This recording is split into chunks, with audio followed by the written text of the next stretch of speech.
satu cuplikan kecil dari kehidupan seorang sahabat utama baginda Nabi, yaitu Sayyidina Umar ibn al-Khattab radhiyallahu anhu. Beliau adalah Umar bin Khattab bin Nufail bin Abdul Uzza dari suku Quraisy golongan Bani Adi. Perawakannya tinggi, kekar dan gagah, melambangkan sifatnya yang pemberani, tegas, dan tidak pernah kenal takut kepada siapapun. Setelah beliau masuk Islam, beliau yang pertama kali mengajukan ide, kenapa harus dakwah sembunyi ya Rasul? Boleh sekarang, mari keluar ya Rasul, saya akan dampingi Tuhan, nyawa taruhannya. Saudara hadirin yang saya hormati, ada satu riwayat menjelaskan Sayyidina Umar itu setelah masuk Islam, kalau sholat kadang-kadang bila menoleh ke kanan beliau senyum, bila menoleh ke kiri beliau menangis berurai air mata. Ada orang bertanya, ya Umar, kenapa menengok ke kanan kau senyum, ke kiri kau menangis? Itulah kalau saya ingat jahilnya saya sebelum Islam. Adapun bila saya menoleh ke arah sebelah kanan saya tersenyum, teringat betapa dulu saya membuat berhala dari korban. Saya tumpuk-tumpuk, saya susun begitu rupa. Setelah saya sembah, saya makan itu korban. Adapun kalau saya menoleh ke kiri, teringat putri kesayangan saya yang terbawa oleh tradisi jahiliyah, takut menanggung aib, merasa malu mempunyai anak perempuan, sampai dia terkubur hidup-hidup. Berurai air mata saya mengingat semua itu. Nah, cintanya kepada baginda Nabi luar biasa. Dalam setiap pertempuran beliau selalu di front terdepan. Bahkan demikian cintanya sampai ketika hari di mana baginda Nabi wafat, saudara-saudara, disampaikan berita wafat Nabi kepada Umar. Bukan sedih, nyabut pedang keluar matanya melotot. Siapa yang bilang Muhammad mati, saya sabut batang lehernya. Begitu cintanya beliau kepada baginda Nabi, sampai-sampai nggak menerima kalau Nabi wafat. Sampai bertemu Sayyidina Abu Bakar di tempat orang banyak. Sayyidina Abu Bakar yang bijaksana ini pidato, Ayuhan nas, man kana ya'budu Muhammadan fa inna Muhammadan qad mata, wa man kana ya'budu Allah fa inna Allah hayyun la yamut. Wahai manusia, barang siapa yang menyembah Muhammad, maka Muhammad sudah mati. Tetapi barang siapa yang menyembah Allah, Allah akan hidup selamanya dan tidak akan pernah mati. Mendengar pidato ini, Sayyidina Umar sadar bahwa sebenarnya yang tidak bisa mati itu cuma Allah. Bagaimanapun agungnya baginda Nabi, besarnya baginda Nabi, tinggi akhlak budi pekertinya Nabi, cintanya beliau kepada Nabi, tapi Nabi manusia dan manusia harus mati. Kemudian dibacakan surah Ali Imran ayat 144. Wa ma Muhammadun illa rasul qad khalat min qablihi rusul afa in mata aw qutila qalabtum ala aqabikum. Muhammad tidak lain daripada manusia, telah datang kepadanya Rasul. Apakah jika ia mati, engkau kembali menjadi murtad atau mundur ke belakang? Mendengar ayat ini dibacakan, Sayyidina Umar sadar, berurai air matanya, menangis dalam kesedihannya. Ini cintanya yang demikian tinggi kepada baginda Rasulullah Sallallahu Alaihi Wasallam. Beliau gagah, beliau berani, beliau punya kekuatan, beliau punya wewenang, dan itu dimanfaatkannya untuk menjadi backing baginda Nabi kita Muhammad sallallahu alaihi wasallam. La takhrujanna wa la nakhrujanna ma'ak ya Rasul. Ya Rasul, keluar, sampaikan dakwah secara terbuka. Saya akan mendampingi Tuhan. Jika ada yang ganggu Tuhan, saya paling depan. Backing yang mendampingi Rasul untuk menyampaikan risalah Islamiyah ini. Setelah baginda Rasul wafat,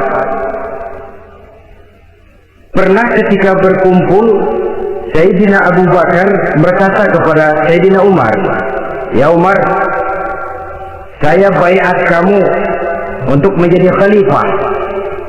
Jawab beliau, "Sayalah yang akan membaiat Tuan. Tapi Anda lebih utama dari saya, Umar. Keutamaan saya akan saya berikan kepada Tuan untuk mendukung kekhalifahan Tuan." Di sini kelihatan wataknya yang tidak ambisius. Setelah Sayyidina Abu Bakar wafat, beliau dilantik menjadi khalifah. Keluarlah pidatonya yang terkenal. "Ayuhan nas, inni qad wullitu alaikum wa lastu bi khairikum." Hai manusia, aku telah dipilih menjadi pemimpin kamu, padahal aku bukanlah orang yang terbaik di antara kamu. Kalau tidaklah karena aku melihat keutamaan, keteguhan yang dapat melindungi kalian, berat rasanya aku memikul amanah ini. Sebab apa? Alangkah beratnya menunggu datangnya perhitungan di akhirat nanti terhadap Umar. Setelah jadi khalifah, sebagai satu iktibar, saya akan mencoba mengemukakan beberapa sifatnya yang menonjol untuk pelajaran buat kita semua. Pertama, sikapnya terhadap keluarganya setelah beliau menjadi khalifah. Kedudukan sebagai keluarga Umar bin Khattab bukan merupakan kedudukan istimewa. Itu ditanamkan betul kepada keluarganya. Jangan karena bapakmu khalifah, lalu mentang-mentang anak khalifah kau merasa dapat fasilitas, merasa bisa berbuat semau-maumu. Kau harus punya tanggung jawab dan beban moral, memberikan contoh yang lebih baik kepada rakyat. Ini yang ditekankan kepada keluarganya. Kalau beliau mau mengeluarkan undang-undang, undang-undang itu lebih dahulu dibicarakan di tengah keluarganya, kumpul anak-anaknya. Ini akan ada undang-undang begini. Siapa di antara kalian mau mentaati, persilakan. Yang tidak pun persilakan. Tapi saya ingatkan, kalau ada dari keluarga Umar yang melanggar peraturan yang saya keluarkan ini, saya akan menghukumnya 2 kali lipat karena dia keluarga saya. Suatu hari beliau datang ke rumah putranya Abdullah bin Umar. Ketika masuk dilihatnya Abdullah bin Umar sedang makan daging. Makan daging? Merah muka Umar. Mentang-mentang anak khalifah ya. Mentang-mentang anak Amirul Mukminin ya, kamu makan daging. Lihat tuh, rakyat kita masih banyak yang kelaparan, makan daging, makan roti keras. Padahal itu halal. Sesuatu yang diperoleh dengan usahanya sendiri. Tetapi begitu hati-hatinya Umar untuk menjaga pandangan orang. Keluarga khalifah merupakan beban moral semua akan dijadikan contoh oleh rakyatnya. Lain saat beliau pergi ke satu pasar. Di situ dilihat ada sapi gemuk-gemuk. Tempat lain sapinya kurus-kurus. Tanya, ini yang gemuk-gemuk sapi siapa? Sapi Abdullah bin Umar. Sapi anaknya. Panggil Abdullah bin Umar, suruh sini. Datang anaknya. Abdullah bin Umar, bagaimana ceritanya sampai ini? Begini Bapak. Dahulu itu dengan uang saya beli sapi kurus-kurus. Lalu saya rawat. Saya berikan upah orang untuk merawat sapi-sapi itu. Sampai sekarang dia menjadi gemuk. Akan saya jual dan keuntungannya tentu sesuatu yang halal. Subhanallah, kata Umar. Kau ini anak Amirul Mukminin. Jual sapimu. Ambil modalnya, untungnya masukkan baitul mal untuk urus kepentingan orang Islam. Dia nggak mau anaknya terlibat bisnis, dompleng kekuasaan ayahnya. Pada waktu pembagian harta ghanimah, putri beliau yang namanya Hafsah, ini adalah istri baginda Nabi, meminta bagian. Kaum kerabat, ayah, ini kerabat khalifah. Kita lah dulu kerabat. Kalau kau kerabatku, maka jatahmu nanti dari ayahnya. Harta ini masih lebih banyak dibutuhkan oleh orang-orang Islam. Nanti belakangan, kalau ada sisanya. itu terhadap keluarganya. Kemudian apa sifat-sifat yang menonjol dari kepemimpinannya? Pertama, kesederhanaannya. Beliaulah satu-satunya khalifah, Amirul Mukminin, setingkat presiden kalau sekarang, yang punya jubah cuma 2 dan 1 pun punya anaknya. Tambelan lagi, sederhana dalam kehidupannya. Pernah Utsman bin Affan, Ali bin Abi Thalib, Thalhah dan Zubair kumpul mendengar berita bahwa Sayyidina Umar ini punya hutang. Bayangkan, seorang khalifah untuk melangsungkan hidupnya sampai punya hutang. Padahal Baitul Mal di bawah kekuasaannya. Berunding Utsman, Ali, Thalhah, Zubair. Kalau kita langsung ngomong sama Umar nggak enak dong, dia nggak bakalan terima. Lewat putrinya aja, Hafsah. Baik. Hafsah ngomong sama Umar, Abah, kenapa? Bagaimana kalau honor Abah ditambah, ditingkatkan supaya hutang bisa ditutup? Hafsah, saya Abah. Sekarang saya mau tanya Hafsah, kau kan istri Rasul, betul? Nah, saya mau tanya, suamimu makanannya apa? Daging? Bukan. Roti. Tempat tidurnya kasur empuk? Bukan. Kain kasar yang kalau musim panas kami bentangkan, kalau musim dingin separuh buat tidur, separuh buat selimut. Pakaian yang dibelikan untukmu berapa banyaknya? Cuma 2. Nah, itu guru saya, orang yang paling saya cintai, dan itu yang saya ikuti. Bahkan setelah beliau wafat, Sayyidina Umar ini hutangnya ditanggungkan kepada anaknya Abdullah bin Umar, dan itu pun dilunasi dengan menjual rumahnya, hingga rumahnya itu disebut Darul Qadha, rumah bayar hutang. Begitu kesederhanaannya. Jadi nggak pakai aji mumpung. Kenapa kesederhanaan yang timbul? Karena sikap zuhudnya. Zuhud itu tarkud dunia li ajlil akhirah. Orang yang mengambil dunia hanya yang diperlukan dengan lebih mengutamakan kehidupan akhirat. Watak zuhudnya yang sangat menonjol. Dialah pahlawan yang paling berani di medan perang. Dialah imam yang paling khusyuk di masjid, dan tidak jarang kalau sholat sendiri, begitu membaca ayat yang menceritakan neraka, nangis berurai air matanya. Saudara hadirin, ma'asyiral muslimin rahimakumullah. Jadi kesederhanaan dan kezuhudan ini bukan lewat teori disampaikan oleh Umar.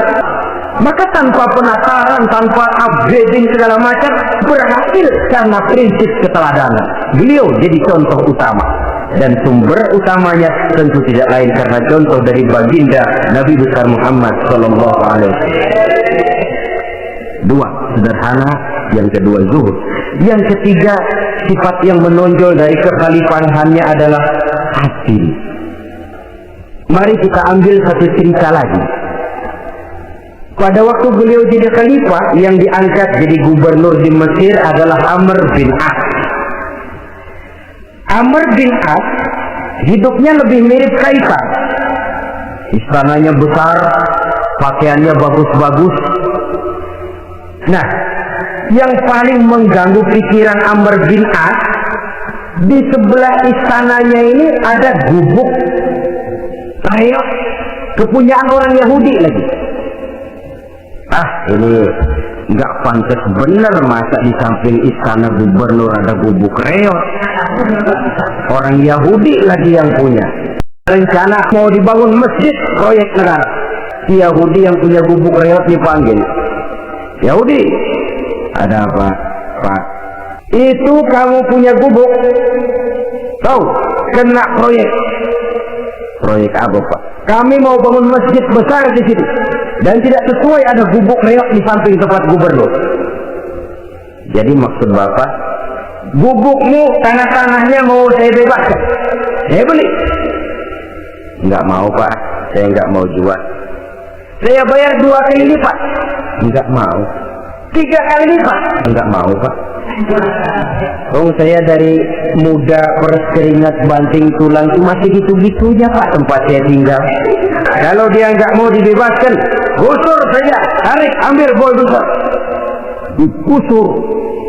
Yahudi ini berurai air matanya. Aduh, begini jadi rakyat kecil. Yahudi ini berangkat ke Madinah. Berangkat dia sambil harap-harap cemas. Sampai di pintu kota Madinah, dia temui orang lagi tidur di bawah pohon korma. Selamat siang, Pak. Anu apa? Bapak tahu Khalifah Umar bin Khattab? Tahu. Istananya di mana, Pak? Istananya di atas lumpur. Di atas lumpur. Di atas lumpur. Pengawalnya banyak, Pak. Banyak. Siapa, Pak? Yatim piatu, janda-janda tua, orang-orang miskin, orang-orang lemah, itu pengawalnya. Pakaian kebesarannya apa sutra apa-apa, Pak? Pakaian kebesarannya malu dan takwa. Lalu orangnya sekarang di mana, Pak? Di depan ente. Gemeter Yahudi ini, keringat bercucuran.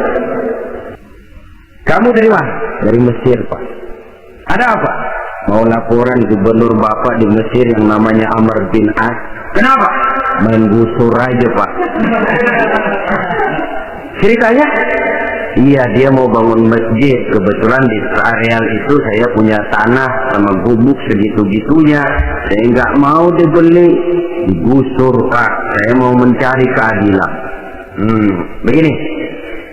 Kamu lihat tempat sampah itu? Iya. Di situ banyak tulang. Coba kamu ambil kemari satu. Tulang unta, bawa ini. Bingung Yahudi. Sudahlah, pokoknya kau ambil saja tulang itu. Coper dapat dikasih. Tulang itu digaris lurus oleh Sidina Umar dengan ujung pedang. Nah, kau bawa kepada Amr bin As. Sudahlah, kasih saja. Pulang dia. Sampai di Mesir, Tuan Gubernur, ada apa? Saya baru menghadap Khalifah. Kemudian beliau sampaikan ini, dikasih tulang.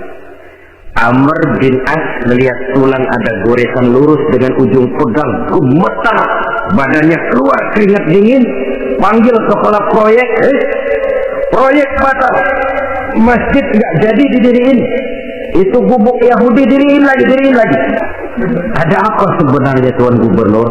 Kamu tahu? Ini nasihat pahit buat saya dari Amirul Mukminin Umar bin Khattab.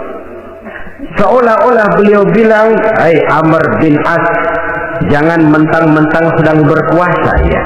Pada suatu saat kau akan jadi tulang-tulang kayak begini. Maka mumpung kamu masih hidup dan berkuasa, berlaku lurus dan adillah kamu seperti garis di atas tulang ini.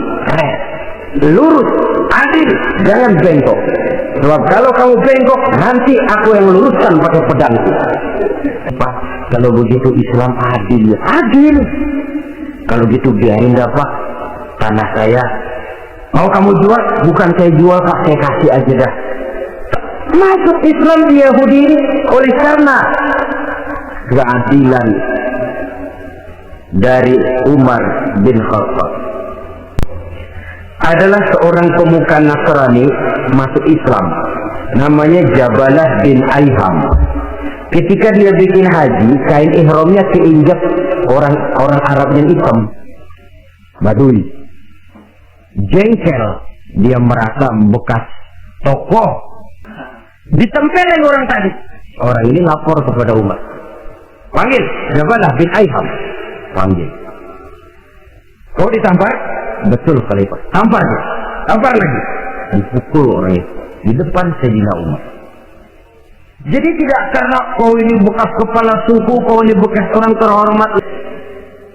Dan itu memang sudah dimulai dengan memblokir keluarganya.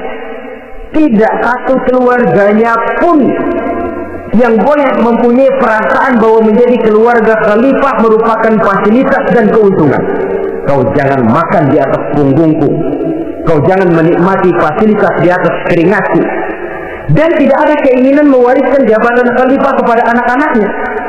Pernah beliau musyawarah, saya bingung, kenapa khalifah? Gubernur Kufah ini sulit nyari orang. Diangkat yang lemah, rakyat ngeluh. Diangkat yang keras, rakyat juga ngeluh. ada calon khalifah. Kalau ini mah nggak salah lagi nih buat gubernur Kufah. Siapa? Abdullah bin Umar, anak beliau sendiri. Melotot matanya. Jangan macam-macam kau.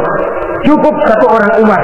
Kalau berhasil, kami keluarga Umar sudah merasakannya. Kalau gagal, cukup kegagalan seorang Umar.